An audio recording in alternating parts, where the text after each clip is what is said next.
नमस्कार शेतकरी बंधू आणि भगिनींनो, खरीप हंगाम अगदी काही दिवसावर आला आहे आणि प्रत्येक शेतकऱ्याचं वानाची चाचपणी आता सुरू आहे।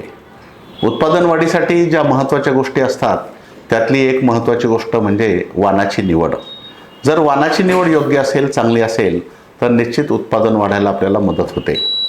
आपण अनेक वर्षापासून कापसावर काम करतोय आणि अनेक वर्षाच्या संशोधनानंतर बूस्टरचं छावा BGCH 2001 हे वाण आता बाजारात आलं आहे। बहुप्रतीक्षेनंतर स्वतः संशोधित केलेलं, स्वतः डेव्हलप केलेलं हे वाण BGCH 2001 म्हणजे छावा हे वाण आता बाजारात उपलब्ध होणार आहे। या वाणाचे वैशिष्ट्य आपल्याला माहीत असावे, जेणेकरून कापसाच्या वाणाची निवड करताना आपल्याला सोपं होईल। त्यासाठी याचे वैशिष्ट्य मी आपल्याला सांगू इच्छितो। तसं पाहिलं तर हे वाण नावाप्रमाणेच छावा याची कोणासोबतही तुलना करू शकत नाही, इतर कुठल्याही वाणाची तुलना यासोबत होत नाही, असं वैशिष्ट्यपूर्ण हे वाण आहे। याचे वैशिष्ट्य जर पाहिले तर पहिलं वैशिष्ट्य म्हणजे उभाट वहाड आणि मोकळं झाड। यामुळं दाट लागवडीसाठी सर्वोत्तम हे वाण आहे। एकरी झाडाची संख्या आपण तिथं वाढवू शकतो।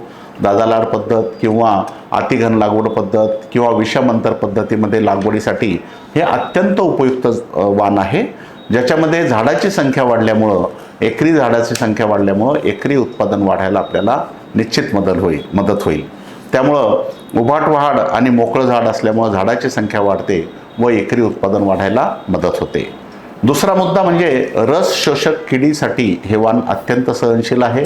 आपल्याला माहीत आहे रस शोषक किडीमध्ये मावा, तुडतुडा, फुलकिडा, पांढरी माशी यामुळं फवारणीचा खर्च मोठ्या प्रमाणात वाढतो। पण या वाणामध्ये असे वैशिष्ट्य आहेत की रस शोषक किडी या वाणामध्ये जास्त प्रादुर्भाव होत नाही। या रस शोषक किडीसाठी सहनशील आहे। इतर वाणांच्या तुलनेत फवारणीचा खर्च याला कमी लागतो। तिसरं वैशिष्ट्य म्हणजे नैसर्गिक गळ ही या वाणात अत्यंत कमी आहे। आपल्याला माहीत आहे जेव्हा पाऊस कमी जास्त पडतो, पावसाचा गॅप पडतो, नंतर पाऊस पडतो किंवा जास्त पाऊस पडतो, कुठल्याही कारणामुळं किंवा नैसर्गिक कारणामुळं मोठ्या प्रमाणात नैसर्गिक गळ कापसामध्ये होते आणि जेवढी जास्त गळ होईल तेवढं उत्पादन घटते। जेवढी नैसर्गिक गळ कमी असेल तेवढी बोंडाची संख्या जास्त असते। त्यामुळं छावा किंवा BGCH 2001 या वाणामध्ये कमीत कमी नैसर्गिक गळ झाल्यामुळे बोंडाची संख्या बोंड जास्तीत जास्त टिकून राहतात।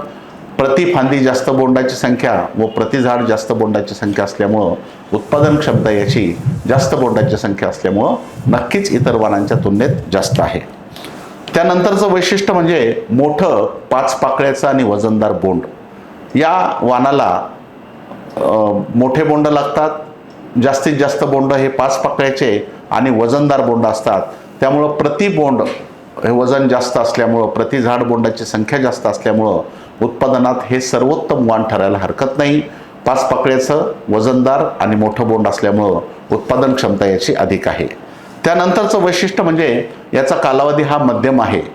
हे उशिरा येत नाही, हे लवकर ते लवकर मध्यम येणाऱ्या कालावधीमधलं असल्यामुळं याच्यामध्ये आपण कोणत्याही जमिनीमध्ये याचं घेऊ शकतो। कोरडो आणि बागायतीमध्ये सुद्धा आपण याची लागवड करू शकतो आणि सिंचनाची व्यवस्था जर असेल तर रबीचं पीक हरभरा म्हणा किंवा गहू म्हणा किंवा इतर उन्हाळी पिकं सुद्धा आपण या वाणावर घेऊ शकतो। कमी कालावधीत जास्तीत जास्त उत्पादन देणारं वाण असल्यामुळं दुबार पीक सुद्धा आपण याच्यामध्ये घेऊ शकतो। 6वी महत्त्वाची गोष्ट म्हणजे सर्व प्रकारच्या जमिनीस उपयुक्त। विदर्भ, मराठवाडा, खानदेशातल्या जे जमिनीचे प्रकार आहे, बरडी जमीन असेल, हलकी जमीन असेल, लाल मातीची जमीन असेल, भारी जमीन असेल, अत्यंत खोल माती असलेली जमीन असेल, गाळवट जमीन असेल, अशा सगळ्या जमिनीसाठी हे वाण उपयुक्त ठरलेलं आहे।